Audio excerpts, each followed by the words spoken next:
We read about Naomi in the Old Testament book of Ruth. She was married to an Ephrathite man from Bethlehem named Elimelech, and she had 2 sons, Mahlon and Chilion. You probably haven't heard of those names. The key to this passage is to notice that it begins with a woman who leaves their hometown with her husband and 2 sons. By the end of the passage, verse 5, her husband and 2 sons are dead, and all she has left are her daughters-in-law, Ruth and Orpah. This is why she lamented and wanted to have her name changed to Mara. Here is how she said it. "Do not call me Naomi, call me Mara, for the Almighty has dealt very bitterly with me. I went away full, and the Lord has brought me back empty. Why call me Naomi, when the Lord has testified against me and the Almighty has brought calamity upon me?" Ruth 1 verses 20 to 21. When the judges ruled, that was the time when everybody did what was right in their own eyes. It was a godless time. When a famine strikes, which is the second thing to notice, Elimelech believes it is best to move his family to Moab, which was a godless nation known for nothing good in the biblical record. The sons end up marrying Moabite women, which wasn't supposed to happen.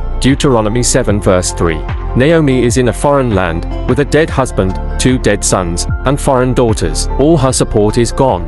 Naomi hears that the famine is over in her home country, so she decides to cut her losses and live out her days in her homeland.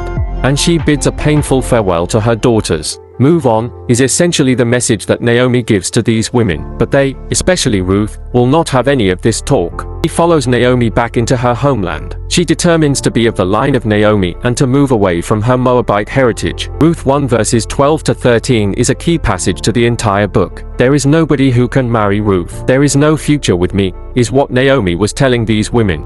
Orpah took her up on it and went back to her gods. But Ruth gave a stirring speech. She told Naomi that she would follow her anywhere. She was surrendering her life to Naomi. God called her Naomi, not Mara. As is typical, she did not know the whole story. Much of the story of Ruth is centered around her relationship with Boaz. We find out in the beginning of chapter 2 that Boaz was a relative of Naomi's husband. Will play a significant role later as we learn that this makes Boaz a kinsman redeemer. A kinsman redeemer was obliged to buy back his relatives if they fell into debt and had to sell themselves into slavery. Leviticus 25 verses 25 to 55.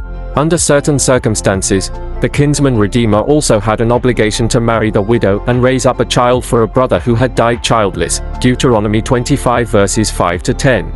In this way, the inheritance would continue to be associated with the name of the man who had died. In other words, Boaz was a light at the end of the tunnel. If Ruth married Boaz, then it would mean rescue for their family. Ruth made it known to Boaz that she was open to marriage. It was up to Boaz, but he was happy to oblige. They sought for others to potentially redeem her, but there were no others. At the end of the story, Naomi, who doesn't seem to want to be called Mara anymore, does get a new name, Blessed. Then the women said to Naomi, "Blessed be the Lord, who has not left you this day without a redeemer, and may his name be renowned in Israel. He shall be to you a restorer of life and a nourisher of your old age, for your daughter-in-law who loves you, who is more to you than 7 sons, has given birth to him." The story doesn't end with Naomi though. It ends with another name, David. This tells us that this story is part of the line through which the Messiah, Jesus Christ, would come.